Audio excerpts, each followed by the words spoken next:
सियासत से जुड़ी इस वक्त एक बेहद अहम और बड़ी खबर आ रही है। झारखंड के लिए बीजेपी की पहली लिस्ट जारी कर दी गई है। झारखंड विधानसभा चुनाव के लिए बीजेपी ने अपने 66 उम्मीदवारों के नाम का ऐलान कर दिया है। धनबाद से बाबूलाल मरांडी बीजेपी के उम्मीदवार होंगे। चंपई सोरेन सरायकेला से बीजेपी के टिकट पर चुनाव लड़ते दिखाई देंगे। सीता सोरेन जामताड़ा से बीजेपी की उम्मीदवार बनाई गई है। जो 66 उम्मीदवारों की लिस्ट जारी की गई है उसमें सबसे ऊपर पहले नाम धनबाद से बाबूलाल मरांडी का है। खास बात यह कि राजमहल से अनंत ओझा चुनाव लड़ेंगे और इसके अलावा 66 उम्मीदवारों में जामताड़ा से सीता सोरेन का नाम भी है। दुमका से सुनील सोरेन चुनावी मैदान में बीजेपी की ओर से उतारे गए हैं। सुरेश मुर्मू को जामा से उतारा गया है जो कि रिजर्व सीट है। बड़ी खबर इस वक्त की 66 उम्मीदवारों के नाम का ऐलान बीजेपी की ओर से कर दिया गया है। ऐसे में जबकि झारखंड में विधानसभा चुनाव की तारीखों का ऐलान किया गया है। अमित पांडे हमारे सहयोगी फोन लाइन पर मौजूद हैं। अमित, सबसे खास बात क्या इन 66 उम्मीदवारों में जो ऐलान किया गया बीजेपी की ओर से? देखिए, सबसे खास बात यह है कि 66 सीट में 2 पूर्व मुख्यमंत्री चुनावी मैदान में हैं। चंपई सोरेन है और इसके अलावा बाबूलाल मरांडी।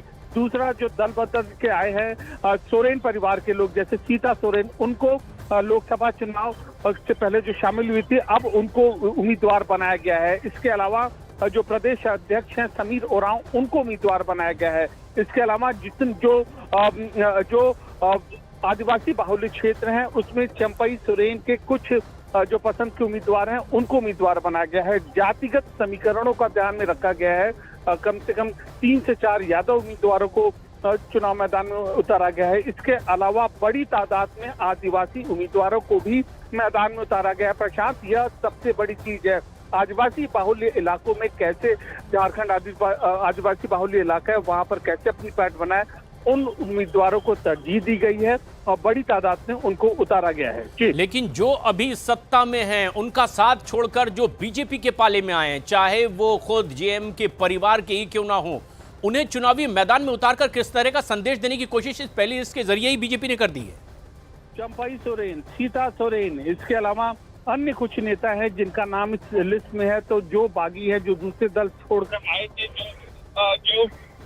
जो बीजेपी में शामिल हुए थे, उनको टिकट दिया है। इसका मतलब साफ है कि जो आदिवासी समाज से ताल्लुक रखते हैं, जो पहले किसी दूसरी पार्टी के बड़े नेता रहे हैं, अब बीजेपी के प्रति उन्होंने अपनी लॉयल्टी दिखाई है, तो इसका उनको इनाम मिला है। इसके अलावा जो शहरी इलाके हैं, शहरी इलाकों में भी जो जातिगत गठबंधन है उसका पूरी तरीके से ध्यान रखा है। और 66 अभी तक यह सीटें हैं प्रशांत। 66 के अलावा कुछ सीटें ऐसी हैं जो अभी छूटी हुई हैं, जो छूटी हुई है। आजसू जो बीजेपी की सहयोगी है उसके लिए यहाँ पर छोड़ा है। तो जातिगत समीकरणों को ध्यान में रखते हुए, इसके अलावा जो आदिवासी बाहुल्य इलाके हैं खास तौर पर उनका ध्यान में रखते हुए, और संथाल परगना हो, चाहे वो जो बूढ़ा पहाड़ के आसपास का इलाका हो या फिर रांची के आसपास का इलाका हो, वहां पर खास ध्यान रखा गया है और वहां पर सोच समझकर बीजेपी ने उम्मीदवारों को उतारा है।